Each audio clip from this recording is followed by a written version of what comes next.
Hello guys, आपका word for UPSC में बहुत बहुत स्वागत है। और आज हम देखेंगे चैप्टर थर्ड है। ये हमारा किसके एडिशन का? एट्थ एडिशन है ना गाइस। ये एट्थ एडिशन है लक्ष्मीकांत का, एम लक्ष्मीकांत का।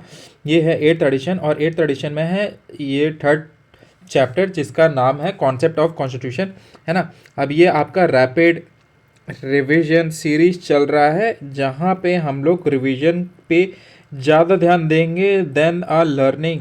ये बेनिफिशियल है बिगिनर्स प्लस जो ओल्ड स्टूडेंट है, जो प्रोफेशनल हो चुके हैं इसमें बार बार रट रट के दोनों के लिए बेनिफिशियल है। बस जो बिगिनर है उसको ज़्यादा टाइम देखना है और जो ओल्ड है उसको सुनना ज़्यादा है। अपने कान का लिसन ज़्यादा करें, कान का उपयोग ज़्यादा करें ताकि उनका रिवीजन बहुत अच्छे से हो।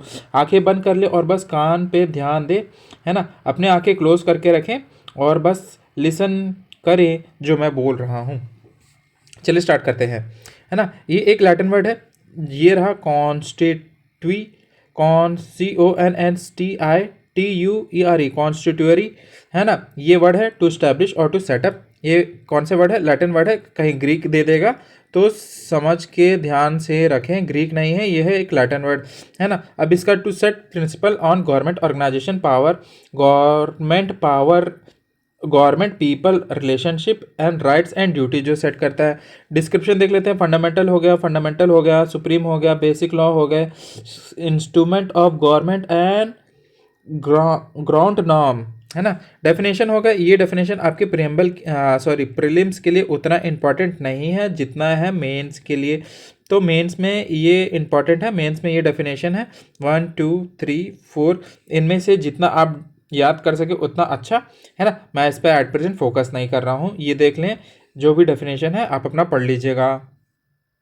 अब मेन फीचर देख लेते हैं क्या। Define political community boundary, define nature और authority of political community, express national identity और वैल्यू, डिफाइन सिटीजन्स राइट्स और duties, establish regulate political institutions, divide और share power, that is the layer और sub states, है ना।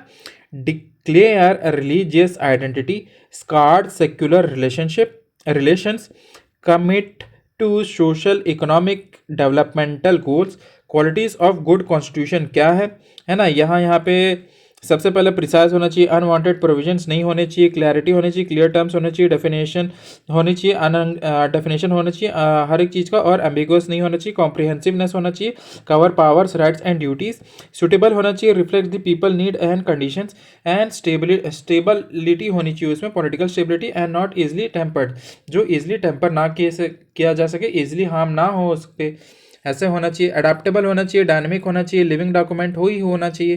Classification कैसा है? Evolve versus enacted. Evolve का क्या है? ग्रेजुअली हुआ, कन्वेंशन के थ्रू, प्रैक्टिसेस के थ्रू। एग्जांपल यूके का कॉन्स्टिट्यूशन जो कि एक ग्रेजुअल प्रोसेस से इवॉल्व हुआ है ना। इनैक्टेड जो कि डेलिब्रेट होता है, बाय असेंबली किया जाता है, जैसे यूएस हो गया और इंडिया हो गया। ये ग्रेजुअल नहीं हुआ, ये एक प्रेजेंट सिचुएशन में आके स्टैब्लिश हो चुका है। एक पर्टिकुलर ये डेट है, ये डेट टाइम था और यहाँ पे ऐसे आके इनैक्ट हो गया है ना। अब रिटर्न अनरिटर्न, रिटर्न क्या होगा? कोडिफाइड होगा डॉक्यूमेंट में, जैसे यूएस इंडिया और फ्रांस का होता है। और अनरिटर्न होगा जैसे कि कन्वेंशन स्टैट्यूट्स जो कि यूके, न्यूजीलैंड और इजराइल के कॉन्स्टिट्यूशन होते हैं। रिजिड वर्सेस फ्लेक्सिबल, है ना। रिजिड का मतलब क्या है? स्पेशल अमेंडमेंट्स प्रोसीजर होते हैं कुछ चेंजेस लाने के लिए, जैसे कि यूएस हो गया, ऑस्ट्रेलिया हो गया और स्विट्जरलैंड हो गया। फ्लेक्सिबल हो गया जहाँ पे सेम ऑर्डनरी लॉ के थ्रू, जो ऑर्डनरी लॉ जिस प्रोसीजर के थ्रू पास किया जाता है उसी प्रोसीजर के थ्रू भी कॉन्स्टिट्यूशन को अमेंड किया जा सकता है, जैसे कि यूके और न्यूजीलैंड हो गया। और इंडिया क्या हो गया? इंडिया क्या है? इसका दोनों का मिक्स है ना, दोनों का सिंथेसिस है, रिजिड भी है और सिंथेसिस है दोनों का, नीदर फुल्ली रिजिड है नॉर फ्लेक्सिबल है ना। फेडरल और यूनिटरी देख लेते हैं अभी। फेडरल का क्या है? पावर डिवीजन होता है, इंडिपेंडेंट ज्यूरिसडिक्शन, है ना, जैसे कि यूएस हो गया, कनाडा हो गया, इंडिया हो गया। इंडिया में कौन सा है? फेडरल है ना। और केसी वेयर के हिसाब से। और यूनिटरी का क्या है? पावर कंसंट्रेशन होता है इन दी सेंटर, और यूके, फ्रांस, जापान का हो गया। प्रोसीजरल और प्रिस्क्रिप्टिव, है ना। अब ये प्रोसीजरल क्या है? स्ट्रक्चर होगा, लिमिट्स ऑन द पावर होंगे, है ना। हर एक चीज़ का प्रोसीजर है, वेल डिफाइंड पावर है, और प्रोटेक्ट द डेमोक्रेसीज और द राइट। प्रिस्क्रिप्टिव क्या होगा? इम्पोजेस ऑन सोसाइटल गोल के हिसाब से इम्पोजिशन होती है और इसमें ज़्यादा कॉम्प्लिकेशंस होती है। Constitutional and constitutionalism and constitutional government देख लेते हैं अब मीनिंग और difference. Constitution possible without constitutionalism, example dictatorship. जी हाँ, कॉन्स्टिट्यूशनलिज्म का मतलब मेन स्पिरिट क्या है, लिमिटेड गवर्नमेंट, और antithesis of arbitrary power, requires decentralisation, restrain, rule of law and versus despotic rule, है ना। Democratic government is essential. Definition देख लेते हैं फ्रेडरिक के हिसाब से, restrain on government action ensures fair play और रिस्पॉन्सिबिलिटी। अब इनका लिमिटेड गवर्नमेंट वर्सेस आर्बिट्रेरी है। आके वेयर का भी हो गया, ये भी हो गया, देख सकते हैं आप, है ना। की एलिमेंट्स क्या है, पॉपुलर सोवरेनिटी होनी चाहिए, रूल ऑफ लॉ होना चाहिए, democratic responsible and accountable government होना चाहिए, सेपरेशन ऑफ पावर होना चाहिए ताकि चेक्स एंड बैलेंस मेंटेन कर सके, इंडिपेंडेंट जुडिशरी होनी चाहिए, civil control on military, civilian control of military होनी चाहिए, पुलिस अंडर लॉ और जुडिशियल कंट्रोल होना चाहिए, रिस्पेक्ट फॉर इंडिविजुअल राइट्स होना चाहिए।